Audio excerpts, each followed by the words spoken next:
मेरा नाम मत लेना। धोखा नहीं दिया था तो क्या था वो सब? मैंने सुना था प्यार में ना सुकून होता है। आपने सिर्फ अपना सोचा,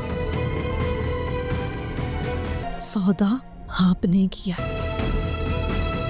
ड्रामा सीरियल नकाब के आने वाले एपिसोड में आप लोग देखेंगे अहद और नासिर साहब अपने प्लान को कामयाब होता हुआ देखकर काफी खुश हो रहे हैं और उधर ईमान भी पूरी तरह से फंस चुकी है। लेकिन यहाँ पर बहुत बड़ा ट्विस्ट आने वाला है। जिस लड़की से बिलाल इतनी मोहब्बत करता है उस लड़की को इतनी आसानी से किसी के जाल में कैसे फंसने देगा। अगर ईमान दुश्मनों की चाल में फंस जाती है तो दुश्मन की चाल से कैसे आज़ादी दिलवानी है बिलाल अच्छे से जानता है। उधर अहद बहुत खुश हो रहा है कि आखिर उसने ईमान को फंसवा ही लिया। वो अपने ऑफिस से घर आकर जारा से बात करेगा और जारा की ये सारी न्यूज़ बताएगा कि आखिर ईमान रिश्वत लेने के केस में फंस गई। आखिर वो भी तो किसी को जवाब दे, कहीं तो वो भी बेबस हो। जिस तरह हमारी खुशियां खाकर वो सुकून से जिंदगी गुजार रही थी, आखिर उसकी खुशियां भी उससे छिन गई। लेकिन अहद बहुत बड़ा बेवकूफ है, वो ये नहीं जानता वो ईमान को तो बेवकूफ बना सकते हैं लेकिन बिलाल को कभी भी नहीं। अहद समझता है कि हमारे प्लान के बारे में किसी को भी पता नहीं चलेगा, लेकिन जिस तरह से नासिर साहब और अहद ने प्लान बनाया इस बारे में बिलाल को सब कुछ पता था कि ये लोग मुझसे तो पंगा नहीं कर सकते, लेकिन ईमान को कमजोर समझकर उसे किसी न किसी जाल में फंसाएंगे।